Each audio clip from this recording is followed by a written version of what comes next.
Welcome to Infield Fly, episode number 5. It's a David Wright episode of our podcast. Here's the host, Tommy Hodgkins. Thank you, Jonah. We are. I'm happy to be here. I'm glad you're here too. I know. I survived. We have the 2 tissue boxes here, not one for each of us, but 2 for me because I'm dealing with severe allergies today. We're with you. We're in the middle of the World Baseball Classic, though, and you've been watching like a lot of World Baseball Classic. It's reminded me of March Madness and the Soccer World Cup in terms of every waking hour.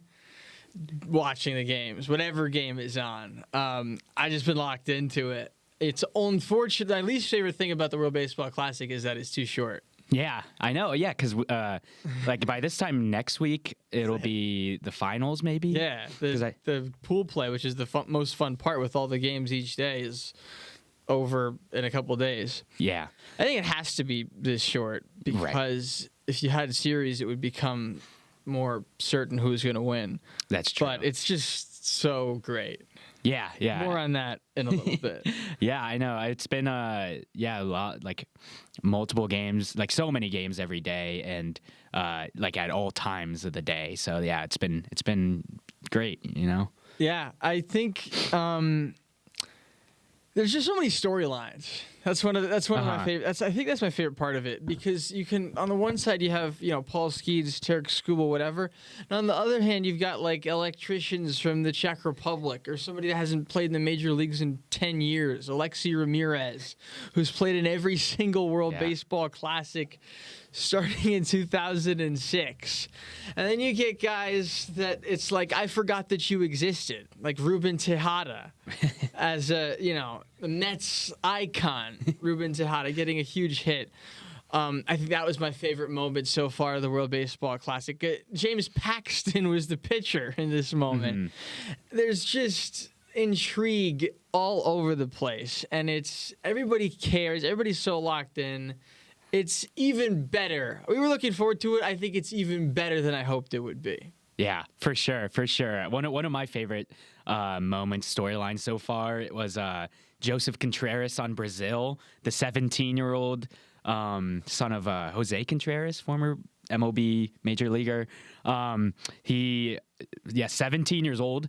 He turns 18 in couple months. He's missing school. Yeah, he's missing his senior year of high school to face Aaron Judge with multiple men on base. I forget if it was 2 on or bases loaded, but getting him to ground into a double play, that was just a great moment. I can't imagine, can you imagine being a high schooler and then stepping on a mound and Aaron Judge is in the batter's box? No, I can imagine the skipping school part, but the Aaron Judge part, no, that seems like quite the experience for that young man. Another guy on Brazil, I was watching the game today a little bit in Great Britain. He wasn't even like a player. He was like the translator for an NPB team. But I guess he played baseball. He was on the Brazil team. Oh, that's awesome. Yeah, it's awesome. Top to bottom, in the middle, wherever.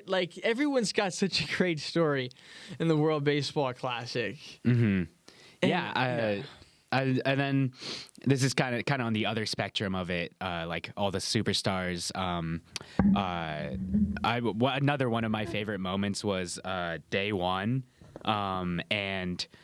I think it might have been the first game of the entire tournament, but it was, of course, it was Shohei Ohtani in the Tokyo Dome with bases loaded. And then I feel like everyone in that stadium knew what was coming. It was just so inevitable that Shohei was going to hit that grand slam in the Tokyo Dome on the first game of the tournament. The first meaningful baseball game that he's played since winning his 2nd World Series in a row. I thought that was he always just rises to the moment. And he's always just he's always the center of the spotlight, and he never fails to live up to it. Yeah. I mean, it's greatness. Yeah. It's no other way to define it. In our favorite sport, we haven't seen, I don't know, maybe another time we'll talk about the greatest of all time argument, but he's the greatest we've seen. Mm-hmm, for sure. for sure. And it's not. I've seen some great players, but it's not even close.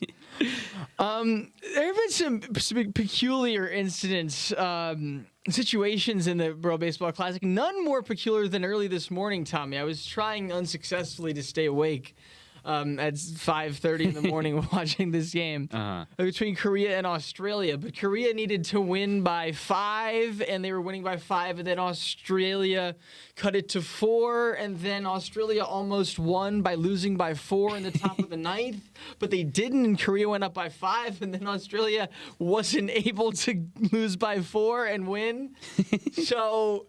Meanwhile, if the game had been a little bit more high scoring, Taiwan would have advanced over the other two teams that were playing. So just a bizarre situation, and I actually thought it was wonderful. And in the end, Korea deservingly advanced, but just an unbelievable situation, and it's just baseball. Yeah, I mean, it's something you like don't see in regular season or even like MLB's postseason, just because the whole run differential format just adds another wrinkle into each of the games in the pool play. So yeah, that was I'm glad the Team Korea pulled it out. That's kind of funny. Thinking about if Australia would have scored a run to cut it to 4, and they would have started like. It would have been like a walk-off. They did. In the bottom of the 8th, they were celebrating. Yeah, right. Yeah. And I think the best thing would have happened is if it was like, because it's about runs allowed. So if it was high scoring, if it was like 10-5, and Taiwan advanced over the two teams, I mean, it's just like in a way it's comical, but I think it's wonderful. It's like you know, what we love about baseball, and literally something you never see otherwise. Right. But it matters so much. Everyone cares so much. This is another one of my other favorite moments. Happened in Venezuela versus Israel. So Luis Arias had a career game in that game. He hit, I think I forget how many, the exact stat line, but he had 2 home runs in that game alone. Can you guess how many career home runs he has in his MLB career? Luis Arias. He's played for several years, and he's played like almost every game there in the season. 25? It's not 25. 10? Let me see if I'm reading this right. I know it's not a lot. I feel like 25 in whatever 8 years is not a lot. I'm gonna double check this just because this is so unbelievable. I'm going to baseball. I was on MLB.com, his stat page there. So I'm gonna double check. He is okay. So MLB.com was wrong, but he has 36 career home runs since 2019. Not a lot. The most he's had double digits once in a season. Yeah. And so seeing that like power explosion from Arias against Israel was like unbelievable. I remember I was watching it, and like the first home run he hit, I'm like, no way. I just watched Luis Arias hit a home run. That's like not something you see very often. And then the second one, I was like, this is absurd. This is a career game for him. I wonder, I don't have the stat up now, but I wonder if he's ever had a multi-home run game. But I doubt it. Probably not. But yeah, that's another one of my favorite moments. Yeah, I mean, you just see things, and then I love you see the future and the past and the present at the same time. It's like time travel. You have 44-year-old Alexei Ramirez, who's been timeless for 20 years. Philippe Almont, the Canadian pitcher who hasn't played in the major leagues in however long. You know, Yu Chang, it's been, 4 years since he's played in the major leagues. And then on the other side, you've got future major leaguers like Travis Pizzana. Yeah. So it's just so cool. I have written here, talk about what could make the World Baseball Classic better. The only thing I can think of is more of it.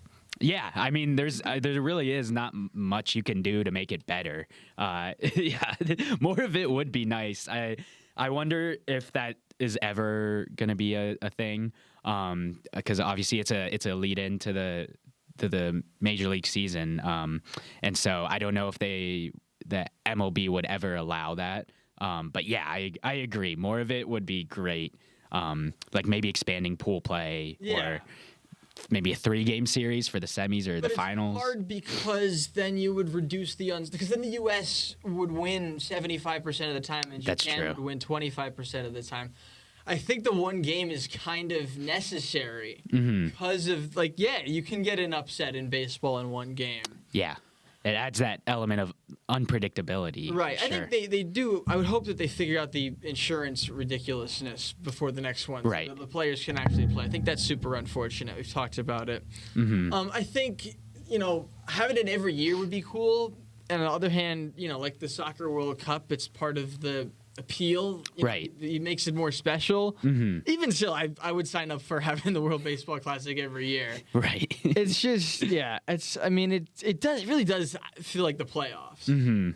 And one, kind of going back to what you were saying earlier about the future and the past, one name that I saw that kind of took me by surprise, Vance Worley pitching for Great Britain. Yeah. I think he's 38 years old, and I remember seeing that and being like, I haven't heard that name in so long. Right. Ruben Tejada, I speak for most Mets fans, I think, was one of my favorite players. Especially after what he suffered at the hands of Chase Utley. And I remember seeing him in 2019. I was going to Orioles game, and he was playing for the Orioles. And I was, whoa, Ruben Tejada, that's so cool. And I hadn't really thought about him since. And here he is with a game-winning hit assisted by James Paxton cutting the ball off 3 feet in front of home plate. But in the game yesterday. And, that's awesome. That was so cool. And just so many people that you want to root for. Also, a lot of legends in the coaching staffs. We kind of touched on this last week, but you got Pujols, Molina, Mark DeRosa, Andrew Jones. DeRosa doesn't go in the same category, but yeah, but still, I grew up watching Mark DeRosa and on the Nats. He was on the 2012 Nats, so naturally, 98 wins. But yeah, it's cool to see all Dusty that. Baker. Dusty Baker, also Nats legend. Pretty cool. Okay. Yeah, but yeah, no, it's a lot of it brings, and that's another thing about Team USA this year.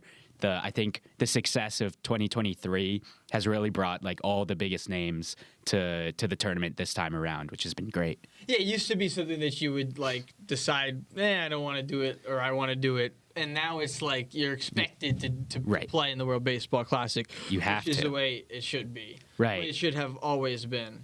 Yeah, and there was I saw some report that after Skubal's one start that he was planning on making, he wanted to talk with the Tigers and Scott Boras to talk about making another start, because he just, when he said that, when he got on the mound, he just felt that energy and that enthusiasm, and so yeah, it's really bringing out the best in all the players. Yeah, I think to go back to what we could improve, he shouldn't have to talk to the Tigers and Scott Boras. Right. Play for the USA, for his country, and nor should Francisco Lindor have to talk to the Mets or Correa to go play in the World Baseball. I'd like to get to that point, I think. But yeah, I think to your point though, the fact that he wants to, emblematic of how everyone is now feeling, rightfully feeling about the World Baseball Classic. Another thing is that you've got players that are random for, meaning no disrespect. Gio Urshela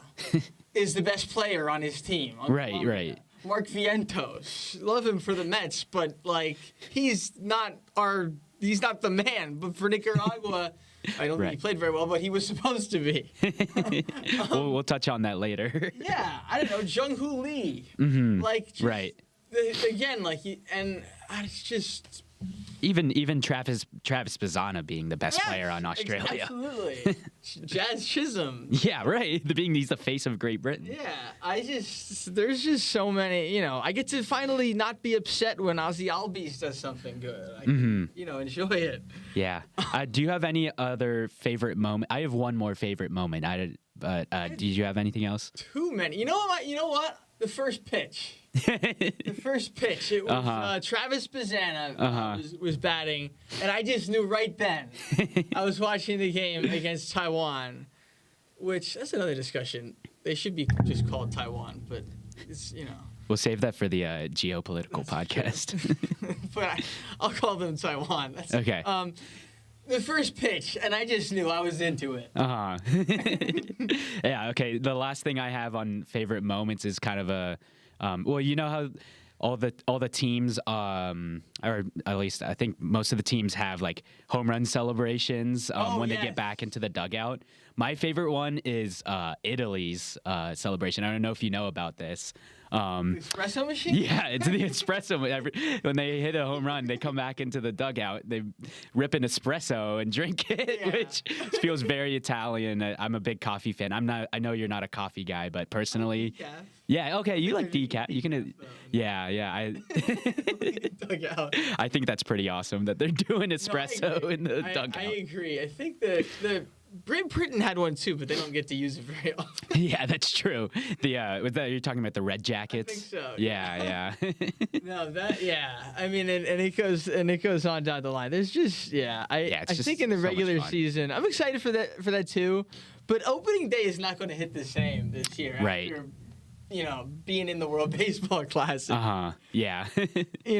Not to have to compare it, but it's just it's awesome. Mm-hmm. It's like great. Yeah. Well.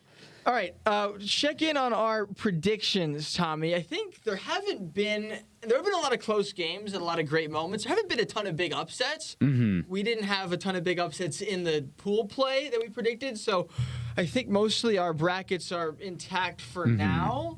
Canada is the team that's in a little bit of bad shape, thanks to James Paxton cutting off the ball right in front of home plate.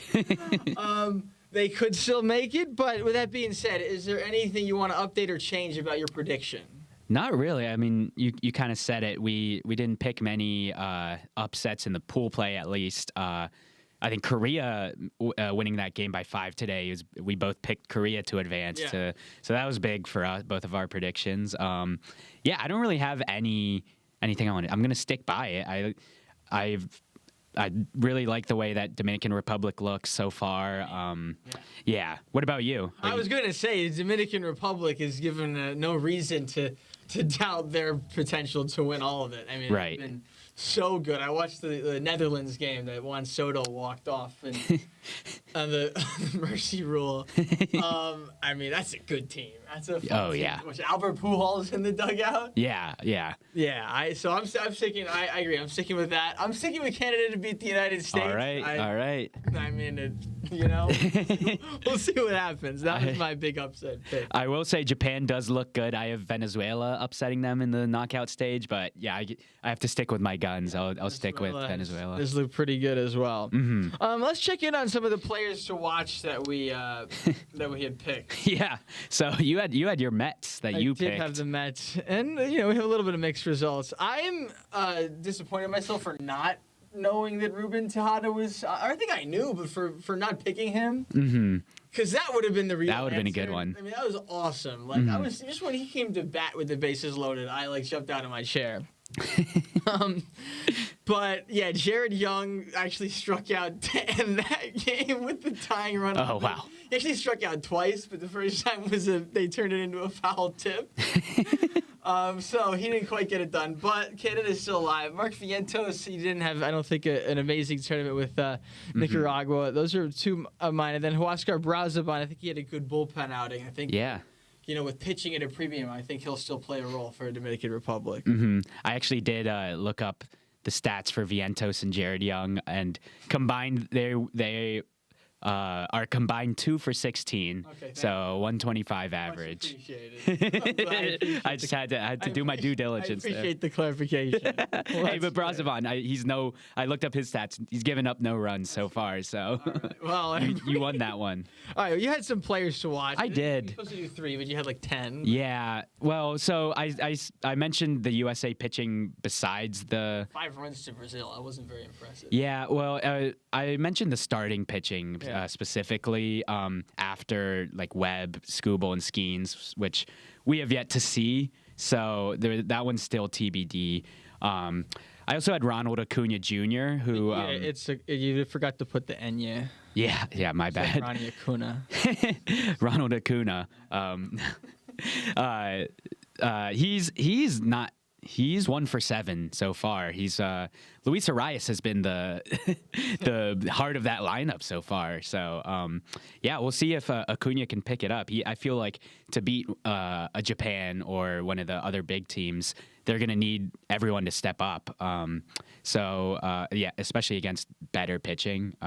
So we'll see. We'll see if he figures it out. And then lastly, I had some of the Japan power bats. I specifically mentioned Munetaka Murakami and Kazuma Okamoto, who are both struggling. Murakami's 2 for 10, Okamoto's 1 for 10.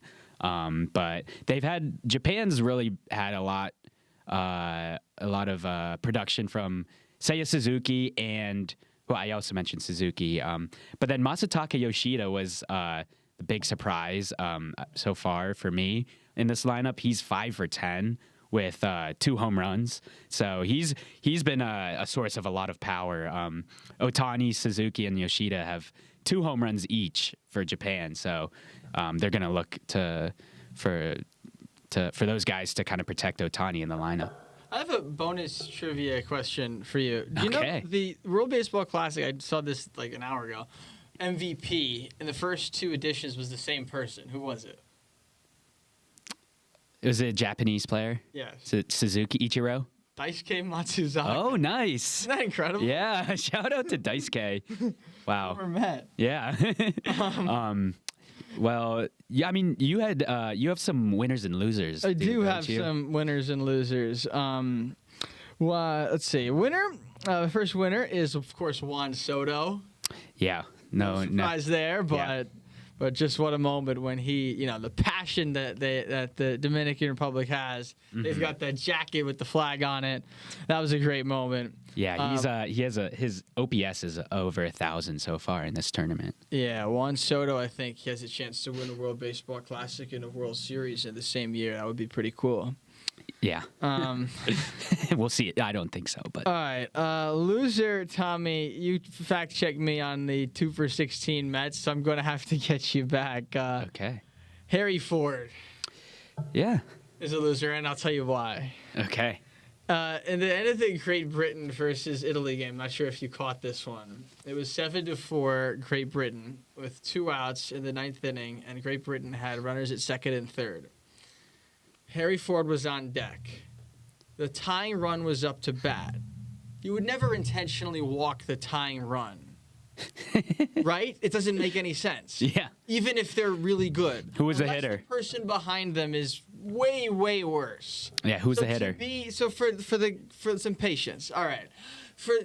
To be the guy in the on deck circle when the tying run is intentionally walked on base is quite humiliating, especially if that person is Jazz Chisholm. Who was 0 for 4 with 4 strikeouts against the United States. Yeah. So, well, He hit the ball hard, but he lined out to end the game. There you but go. that's pretty humiliating. yeah. Well, it's yeah. Shout That's out not Francisco a great. Cervelli. Yeah. Was he managing? Manager. Wow. Yeah. Well, I will say Harry Ford started out the tournament with a single and a walk and a home run. So I'll hang my hat on that. He's 23 years old, I think. Batting third for his team. And he invented the automobile. Yeah, exactly. He's Good got- for him. Maybe got he'll go back to the Model Ts after That's this. right. But yeah, shout out Francisco Cervelli as well. Yeah, that's a winner. That was one of my winners. Was managers. We talked about that Mm-hmm. a moment ago. I have another loser. Sportsmanship. Okay. Oh, you're talking about the Yes. Australian catcher. Yeah. What are your thoughts on that? I had thoughts on that. My thoughts are if instead of that poor Czech plumber or whoever that was, if that was Shohei Otani, Yeah. he does the same thing. Yeah. Well, for Those are reference, my yeah, it was before the start of the game, or it was the first at bat of the game. Yeah. The Czech leadoff hitter, went to shake hands with the or Australian catcher, and he said, "No, I don't do that," or something like that. Yeah, He said, he wanted to maintain his competitive edge. Yeah, I agree with your point. He would absolutely would have shaken Otani's hand. I don't know. Yeah. I mean, half understand wanting to keep the competitiveness, but I don't think that shaking someone's hand takes that away. Like, and it's before the first at bat of the game, so like you're not even in game mode yet. Czech Republic, the guy's not even a professional baseball. Yeah, right. I mean, yeah. I mean, like people have done worse. Yeah, for sure. Yeah, I just thought I am gonna have to say sportsmanship is a loser. Yeah, that poor Czech guy just wanting to enjoy the moment. I mean, just trying to be polite. Yeah. Anyway, maybe sportsmanship is a winner because of the way the tournament ended for Australia. Yeah, true. A little bit of karma. Yeah, man, that's karma right there. And the last winner I had was me. Oh yeah. I said, I just love all of this. It's just so great. I'm happy for you. You've been so into it. Yeah, I have. Yeah, I don't know if I was expecting you to be this locked in. You've been more locked in than me. For this tournament. So. I agree with that. You are a winner of this. It's just, I mean, I think I've said a lot of the things I love about it. I'm excited to see how it finishes. And we'll see. I think that it's far from a foregone conclusion that the U.S. is going to win. Right. Yeah, for sure. All right, you ready for Stump Tommy? I'm ready. Do you think today's my day? No, I don't. Yeah, I know what the question is. Stump Tommy, we ask a trivia question, and the whole point of it is that Tommy doesn't know the answer. I don't think he's going to know the answer to this. This is probably the hardest one so far. Oh, really? Yeah. Maryland native, like you. Let's go. But Matt Mervis, who plays in the MLB, unlike you, was drafted by the Nationals. In 2016, and he signed with them, and he's a journeyman, but he signed with them. This past I'm sure you know this from the Marlins, and he's playing in the World Baseball Classic for Team Israel. I'll give you a hint before you answer, but the question is, what's his career Major League Baseball WAR? Oh wow! And you're gonna have to get it to the 10th of a percent, okay. to the 1/10. Oh yeah, okay, got it. If that makes sense. Yes, yeah. So I'll give you a hint. Point something. I'll give you a hint. All right. Okay. He's got 10 career home runs, a batting average of $165. Wow. An on-base percentage of .238, and an OPS of .560. What's his career WAR? Matt Mervis' career WAR. You got to get it on the nose to the nearest point X. Okay. My guess, I'm between two numbers. Okay. You get it right. Yeah, I'm going to go 0.1. Now you're off by a little bit. It's actually negative 1.7. Oh, my God. So we'll see if we see him on the field for that. Yeah, we'll see. We'll see, yeah. He's one of I think we've mentioned every Nat in the World Baseball Classic. It's just Ford and Mervis. Yeah. All right. Before we wrap it up, unless you've got anything else, I want one bold prediction from you for the rest of the World Baseball Classic. All right. On the spot. I'm gonna say. I think that. You know what? I might copy off of you a little bit here. I'm gonna say Team USA is gonna be surprised by someone. Okay. Someone that they're going to lose a game that they should definitely win. Back in high school, copying off of me was a good idea. Well, yeah, yeah. I think they're going to lose a game against a team that they definitely should beat. Still the case. I'm putting myself on the spot. I don't know. Yeah, if quite ready for this. You put a USA one. Let's see. Oh man. I think that the Clayton Kershaw is going to come in and blow it. There we go. So we're kind of aligned here. Yeah.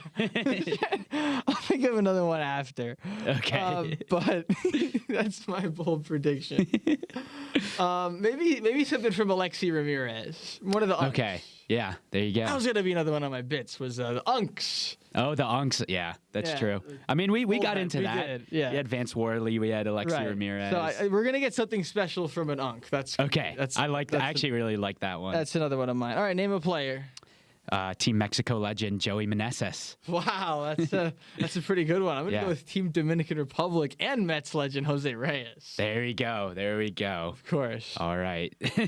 Well, that's all the time we have for today. We've got we won't be in Chicago, but we are planning, I think, to hopefully get you another couple of episodes. As we get toward the end of the World Baseball Classic, and then after that, we'll be pretty close to opening day, which best day of the year. Yeah, I don't disagree. I think that's probably definitely my favorite holiday. I'll be seeing the Marlins and the Rockies on opening day, Tommy. Nice. I will be opening weekend. I'm going to see the Nationals and the Cubs for opening weekend. I don't think I'm going to make it to opening day, but the other two games. Yeah, Marlins opening day is a hot ticket, I heard. Yeah. But we'll get you episode 6 soon. It'll be even better than this one, which I think is our best one yet. So for the host of the podcast, Tommy Hodgkins, I'm Jonah White, saying so long from 303 East Wacker Drive. Enjoy the rest of the World Baseball Classic.